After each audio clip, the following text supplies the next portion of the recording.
नमस्कार दोस्तों, आपका हमारे इस वीडियो में स्वागत है। आज के हमारे इस वीडियो में हम हॉस्टल वायरिंग करना सीखेंगे। हॉस्टल वायरिंग कहाँ पर यूज़ की जाती है, वायरिंग कैसे की जाती है और ये वायरिंग कैसे काम करती है, सब कुछ 3D एनिमेशन की सहायता से डिटेल से जानेंगे। तो जल्दी से वीडियो को लाइक, चैनल को सब्सक्राइब कर दीजिए। वीडियो को स्टार्ट करते हैं। तो हॉस्टल वायरिंग का प्रयोग हॉस्टलों में किया जाता है, जहाँ पर हॉस्टल के सभी कमरों में लगे हुए लैंपों को इस तरह से नियंत्रित किया जाता है कि उन सभी लैंपों को विद्यार्थी अलग से अपने लिए नियंत्रित कर सकते हैं, अर्थात ऑन ऑफ कर सकते हैं।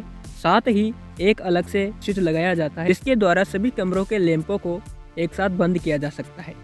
इस वायरिंग में जितने कमरे होंगे उन सभी में बल्ब लगे हुए होंगे।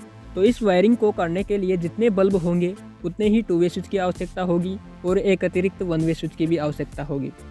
तो ये वायरिंग करने के लिए हमने 4 लैंप लिए हैं, B1, B2, B3, B4। और इन सभी को सप्लाई देने के लिए हमने एक 230 वोल्टेज AC सप्लाई सोर्स लिया है, जो V1 से दर्शाया गया है। इन सभी को नियंत्रित करने के लिए हमने स्विच 1 स्विच लिया है और स्विच 2, स्विच 3, स्विच 4 और स्विच 5 2 वे स्विच लिए हैं। वायरिंग के लिए हमने 4 2 वे स्विच और एक 1 वे स्विच लिया है। तो वायरिंग करना स्टार्ट करते हैं।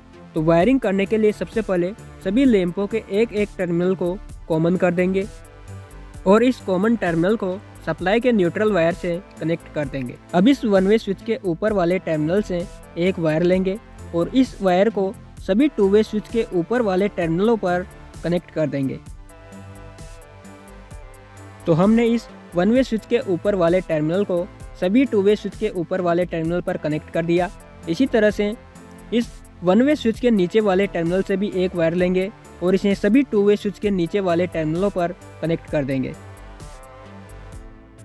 तो हमने इस 1 वे स्विच के ऊपर वाले टर्मिनल को सभी 2 वे स्विचों के ऊपर वाले टर्मिनलों पर और 1 वे स्विच के नीचे वाले टर्मिनल को सभी 2 वे स्विचों के नीचे वाले टर्मिनल पर कनेक्ट कर दिया।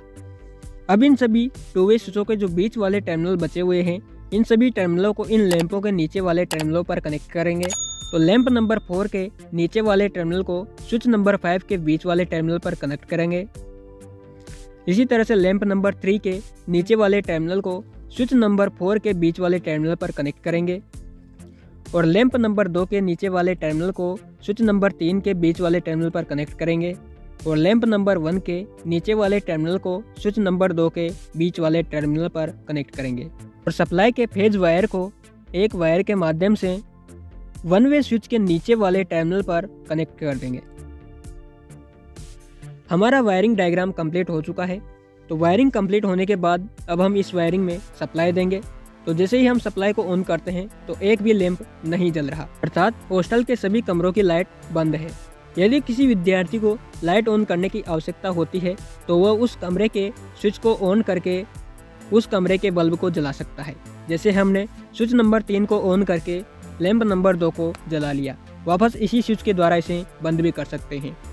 लेकिन जैसे ही हॉस्टल में शाम का समय होता है तो वार्डन अपने पास लगे हुए 2 वे स्विच को दबा देता है, जिससे एक साथ सारे के सारे कमरों की लाइट्स ऑन हो जाती है। वापस शाम को जब सोने का समय होता है तो वार्डन इसी 2 वे स्विच को ऑफ कर देता है, जिससे हॉस्टल में लगे हुए सभी कमरों की लाइट्स एक साथ ऑफ हो जाती है।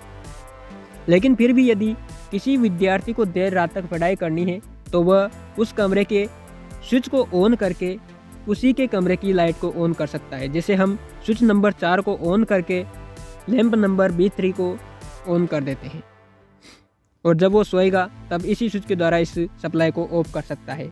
तो कुछ इस तरह से हॉस्टल वायरिंग काम करती है। तो उम्मीद है आपको ये वीडियो पसंद आया होगा। वीडियो पसंद आए तो वीडियो को लाइक करें, दोस्तों के साथ शेयर करें और इसी तरह के एनिमेटेड वीडियो देखने के लिए हमारे चैनल को सब्सक्राइब करें। धन्यवाद।